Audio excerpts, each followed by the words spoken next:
اور پیغام ہمارا یہ ہے جی کہ آج دنیا بھر میں جسے کہا جاتا ہے گینٹھیا، یہ ایک بہت ہی مہلک بیماری ہے۔ یہ آہستہ آہستہ انسان پر حملہ آور ہوتی ہے اور پھر یہ ایک جان لیوا مرض کی شکل اختیار کر لیتی ہے۔ المیہ یہ ہے کہ ہمارے ملک میں، ہمارے پاکستان میں خواتین جو ہیں اس مرض کی زیادہ شکار ہوتی ہیں، اور یہ جو گینٹھیا کی بیماری ہے، اس بیماری کی وجوہات آج بیسیکلی اس سے آگہی کا دن منایا جا رہا ہے۔ چونکہ اس سے آگہی کا دن ہے تو اسی وجہ سے ہمارا پیغام ہمارے دیکھنے والوں کے لیے، ہمارے ناظرین کے لیے یہی ہے۔ ہمیں آپ کی صحت کا بہت خیال ہے کہ ہم جاننے کی آج کوشش کریں گے کہ اس بیماری کی ابتدائی علامات کیا ہوتی ہیں، کس طرح سے یہ آپ کی باڈی کو اٹیک کرتی ہیں، اور خواتین ہی کیوں اس مرض کا زیادہ شکار ہوتی ہیں، اور ابتدائی علامات اس کے کیا ہیں، کس طرح سے ہم اس سے بچ سکتے ہیں۔ بیسیکلی یہ جو گینٹھیا ہے یہ ایک ایسی بیماری ہے جس میں امیون سسٹم جو ہوتا ہے ہمارا، وہ جوائنٹ لائننگ پر اٹیک کر دیتا ہے۔ ویک ہوتا ہے امیون سسٹم جن کا، خواتین کا خاص طور پہ جب وہ پریگننٹ ہوتی ہیں، پریگننسی کے مراحل سے گزرتی ہیں، پھر ظاہر ہے ڈیلیوری کے بعد ان کی باڈی کے اندر ایک انسانی جان کو آپ نے جنم دینا ہوتا ہے، تو یہ ایک بڑا جو ہے نا کرٹیکل ایک مرحلہ ہوتا ہے۔ تو اس میں آپ کو اپنی صحت کا خاص خیال رکھنا ہوتا ہے۔ کیوں ہمارا امیون سسٹم اس حد تک ویک ہو جاتا ہے کہ ہر بیماری بہت آسانی سے ہم خواتین کو ٹارگٹ کرتی ہے، ہم پہ اٹیک کر لیتی ہے۔ اس بیماری سے ہم بچ کیسے سکتے ہیں؟ اس کی سب سے بڑی وجہ عمر کے ساتھ ساتھ کہا جاتا ہے، مردوں میں بھی ہوتی ہے ویسے لیکن ریشو کم ہے، مردوں میں اسموکنگ کی ایک وجہ اس کو قرار دیا جا رہا ہے۔ پھر اس میں جن لوگوں کا ویٹ گین ہو جاتا ہے یہ بھی ایک وجہ قرار دی جا رہی ہے۔ موروثیت ہے یا نہیں ہے، یعنی کہ اگر والدین میں سے کسی ایک کو ہے تو کیا آگے بچوں کو بھی یہ بیماری خدا نخواستہ ٹرانسفر ہوگی؟ یہ تمام تو جو امور ہیں آج ہم جاننے کی کوشش کریں گے۔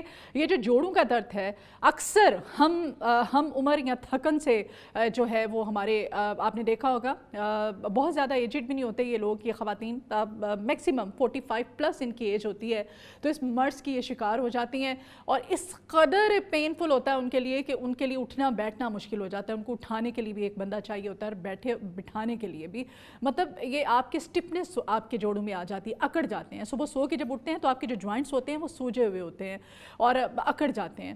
تو تمام تر امور پہ ہم بات کریں گے آ چکے یہ یہاں آگہی دن ہے دنیا بھر میں، تو اسی وجہ سے یہ خاص طور پہ ہم نے سیگمنٹ بھی رکھا ہے۔ تو آج ہمارے ساتھ جی consultant rheumatologist Saira memorial hospital civic center جناب ڈاکٹر سعادت اللہ ملکانی صاحب آج مارننگ شو میں ہمارے سیٹ پر ہمارے ساتھ موجود ہیں۔ السلام علیکم۔ جی وعلیکم السلام میڈم، میں آپ کی پوری میڈیا ٹیم کا انتہائی مشکور ہوں جی کہ آپ نے انتہائی اہم اور نظر انداز کیے جانے والے موضوع پہ مجھے بات کرنے کے لیے مدعو کیا ہے۔ جی تھینک یو۔ بیسیکلی سعادت صاحب، آپ کیونکہ آپ تو ریمیٹولوجسٹ ہیں، میں سمجھ سکتی ہوں ہماری اپنی فیملی میں ایک ایسا پیشنٹ ہے، پیشنٹ اس کو جب ہم دیکھتے ہیں اس قدر پینفل ہوتا ہے۔ میں نے اپنی زندگی میں اس طرح کی بہت ساری خواتین دیکھی ہیں، لیکن اب چونکہ فیملی میں یہ کیس ہے، ان کی درد، ان کی تکلیف، ان کو ہم نے ڈاکٹرز پہ لے کے جانا، ان کے ٹیسٹ، ان کی میڈیکیشن، اس سارے مرحلے سے گزرنا پڑتا ہے، تو پھر سمجھ میں آیا کہ کس قدر جان لیوا، کس قدر مہلک ہے یہ مرض۔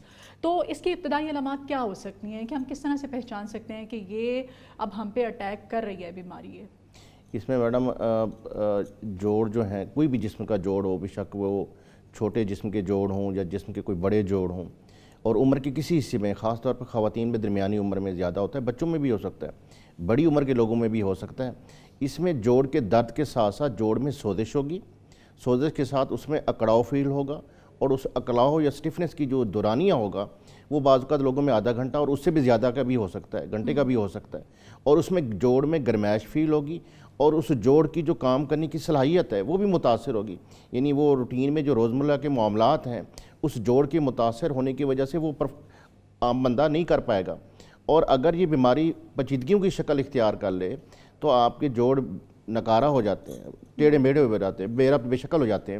تو جسم کے جو مختلف اعضاء ہیں، جیسے آنکھیں ہیں، اعصابی سسٹم ہے، پٹھے ہیں، دل ہیں، پھیپھڑے ہیں، کڈنیز ہیں، تو اس بیماری کا مختلف جسم کے اعضاء پہ بھی اثرات ہو سکتے ہیں۔ جگر پہ اس کا بڑا اثر ہوتا ہے، اور میں نے یہ جو اس کی دوائی بھی اتنی زیادہ ظاہر ہے، اس کی میڈیکیشن اتنی ہارڈ ہوتی ہے کہ پھر وہ گردے، اور یہ پیشنٹ بیچارے جب صبح سو کے اٹھتے ہیں ان کے فیس اس قدر سویل ہوا ہوتا ہے، ان کے جوائنٹس تو ہوتے ہی ہیں، تو اکثر کیسز میں نے ڈاکٹر صاحب یہ بھی دیکھا ہے کچھ خواتین میں کہ ان کے جوائنٹس تو اللہ نہ کرے باقاعدہ ٹیڑھے ہونا شروع ہو جاتے ہیں، ہے نا؟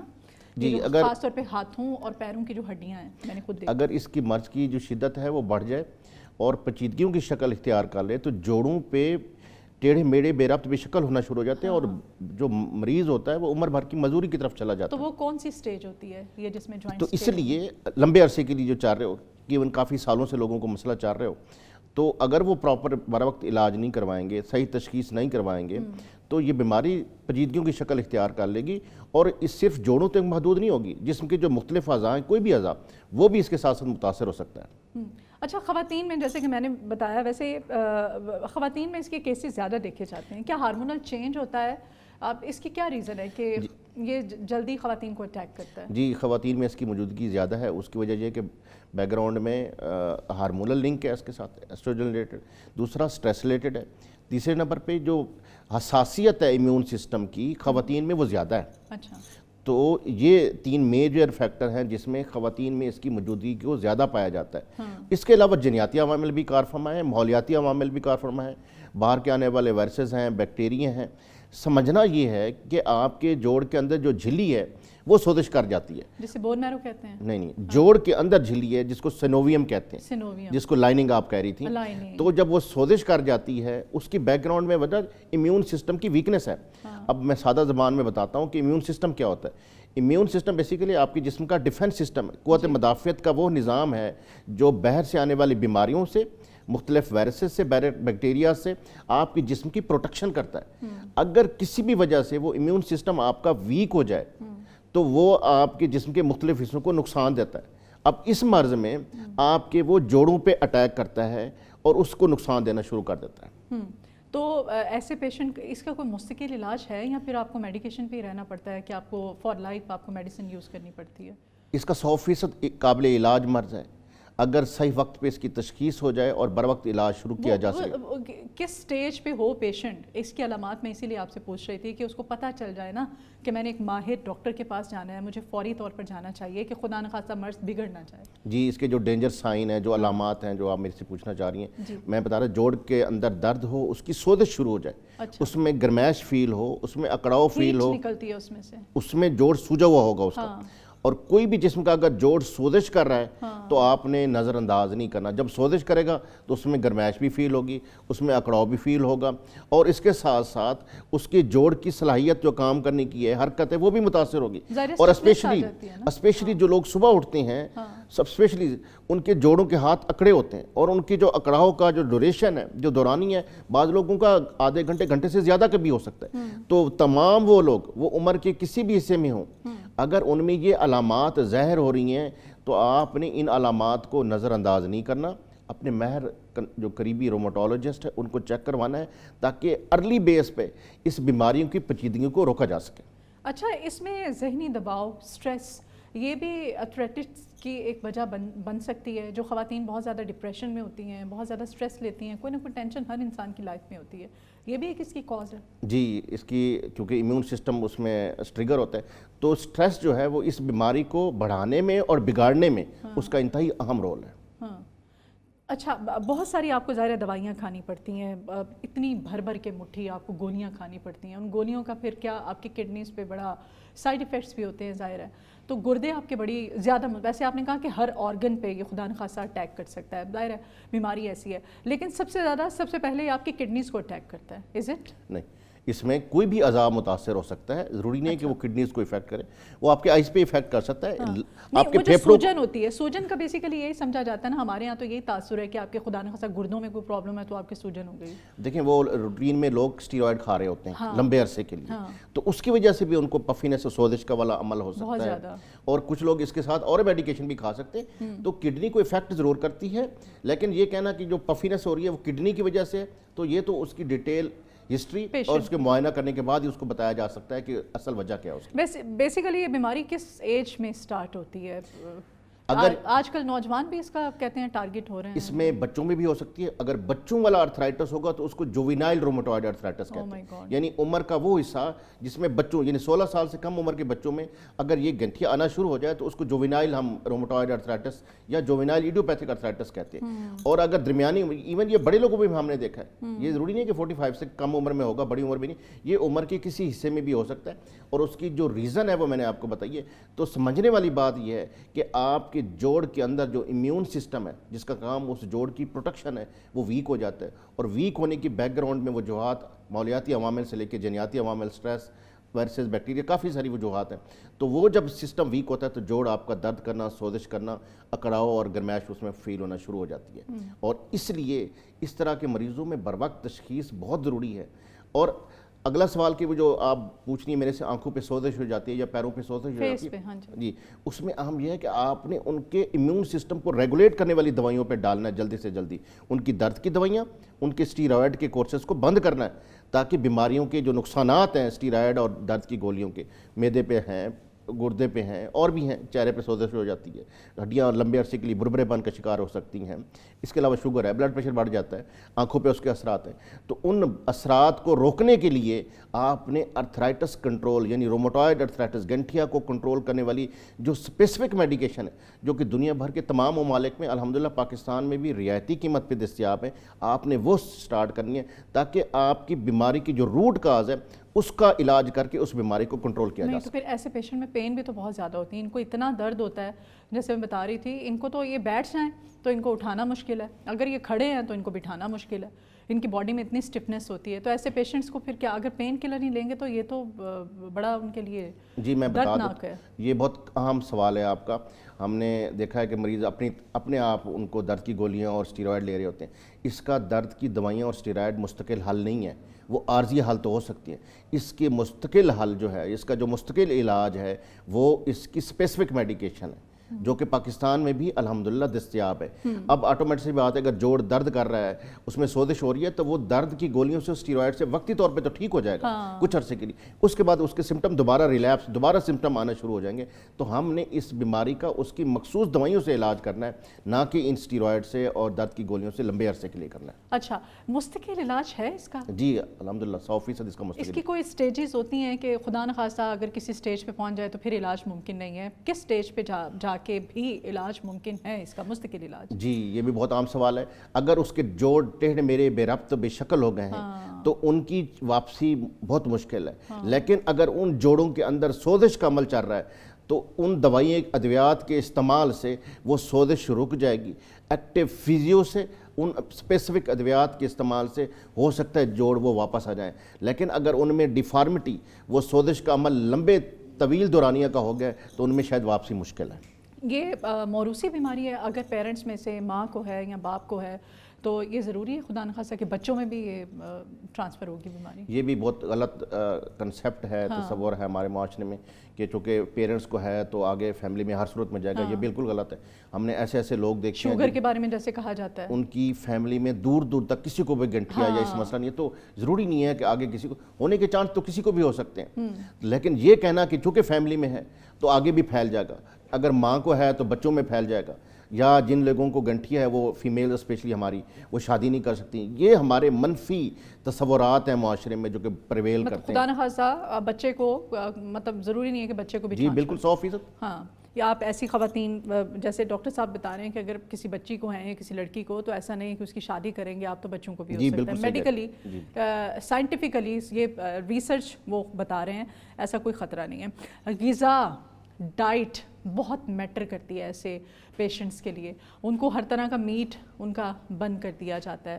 بادی جتنی بھی چیزیں ہوتی ہیں, اس میں چاول ہے, اس میں مطلب دالیں ہیں, تو ایسے پیشنٹ کو کھانے کے لیے کیا دیں, ان کے لیے بیسٹ کیا ہے؟ اس میں ہمارے پاس دیکھیں, اس میں ہم نے امیونٹی کو اس کو بیٹر کرنا ہے, امیون بوسٹر میڈیکیشن پہ ڈالنا ہے, اس کی اینٹی آکسیڈنٹ اور انفلیمیشن کم کرنے والی خوراک. دودھ بھی ایسے پیشنٹ کے لیے صحیح نہیں ہے, دودھ بھی نہیں دے سکتے آپ. اس میں جو اوپر اس کے ہوتی ہے ملائی, اس کو نکال کے دودھ دے سکتے ہیں آپ. انڈا ہے, اس کے علاوہ یہ ڈیری پروڈکٹس میں ہو گئے, فش کا استعمال ہے, اومیگا 3 فیٹی ایسڈز ہے آپ کے پاس, گرین ویجیٹیبلز ہیں آپ کے پاس,